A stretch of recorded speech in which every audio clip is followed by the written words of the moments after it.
Bonjour tout le monde, mon nom est Khadija Azizi, je travaille pour la Banque Royale depuis 18 ans.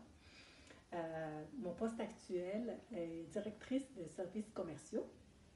Alors, en cette période de confinement et en tant que bénévole avec JA Québec, nous avons pensé de vous faire des petites capsules justement pour partager nos parcours professionnels et scolaires aussi sous le programme de Un monde de choix.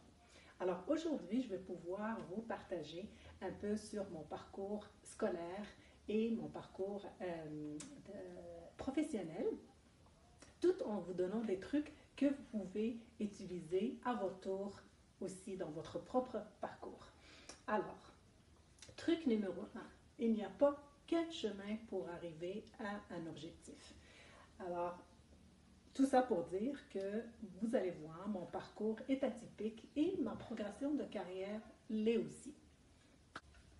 Alors, truc numéro 2, utilisez toutes les ressources que vous avez à votre disposition en ce qui a trait à l'orientation. Donc, pour que vous puissiez choisir un programme de façon vraiment judicieuse. Alors, mon histoire avec RBC a commencé comme caissière à temps partiel. C'était une belle façon d'intégrer le marché du travail tout en finissant mes études. Alors, je suis diplômée de l'UQAM, concentration finance. Ce bac-là, il a pris plus que 10 ans. Alors, j'ai eu mes 2 enfants à travers ça. C'était mon initiation au concept de la conciliation études, travail, famille. Pendant cette période, j'ai occupé plusieurs postes au sein de la banque et j'ai pu aussi aller décrocher mon accréditation en planification financière. Truc numéro 3. Alignez vos études, vos spécialités, vos diplômes aux besoins de votre travail. Alors, le fait que j'ai eu l'accréditation en planification financière, ça m'a permis de décrocher le poste de planificatrice financière.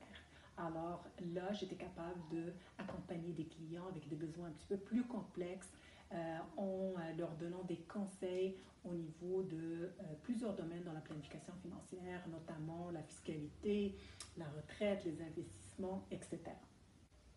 Truc numéro 4, c'est assurez-vous d'être à jour dans vos formations pour assurer votre employabilité et toujours ajouter des cordes à votre arc. Alors, cette réalité, elle est plus vraie que jamais. Dans ce monde changeant, alors on a besoin vraiment des updates, comme on parle. Là. Donc, il y a toujours des nouvelles versions. Il faut vraiment qu'on reste à l'affût de toutes ces nouveautés-là. Truc numéro 5. Alors, avoir un plan. Avoir un plan, qu'on soit en carrière ou qu'on soit aux études, un plan, c'est un must. Alors moi, j'ai dû retourner à l'école pour aller chercher un MBA, donc une maîtrise en administration des affaires à l'université de Dalhousie. Et aussi, j'ai jumelé ça avec de la formation continue à l'université de Harvard.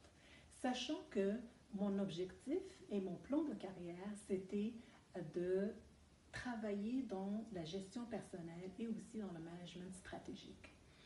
Alors, aller chercher ces diplômes, ces accréditations-là, c'était un incontournable. Truc numéro 6, c'est d'avoir un mentor et un sponsor. Alors, c'est sûr qu'on est en charge de notre propre avenir, mais on a toujours besoin d'un mentor.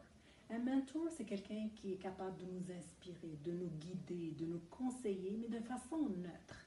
Quelqu'un qui est capable de nous dire les vraies affaires, de nous dire qu'on est prêt, par exemple, pour un autre poste, pour un avancement de la carrière. Capable aussi de nous dire non, on n'est pas prêt, mais de nous guider aussi qu'est-ce qu'on doit faire pour justement le devenir. Un sponsor, par contre, c'est une personne qui est là pour promouvoir notre capacité, nous promouvoir au sein de l'organisation.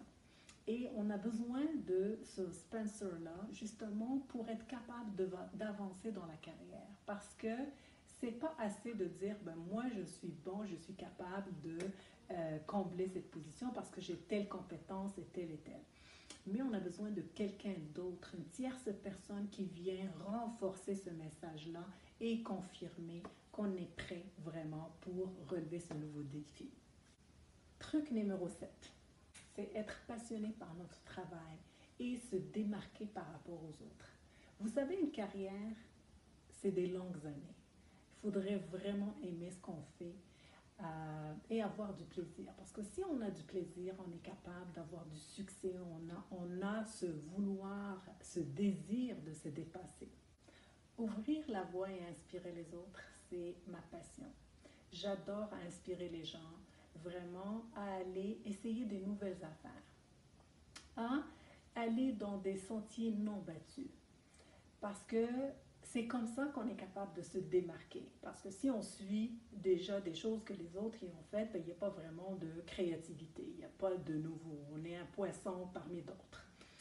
Une autre chose aussi que j'ai appris à travers ma carrière et tout, c'est avoir une mentalité de croissance. Comme j'aime influencer les autres, avoir l'impact sur les autres, inspirer les autres, ben j'aime moi aussi être influencée, inspirée par les autres.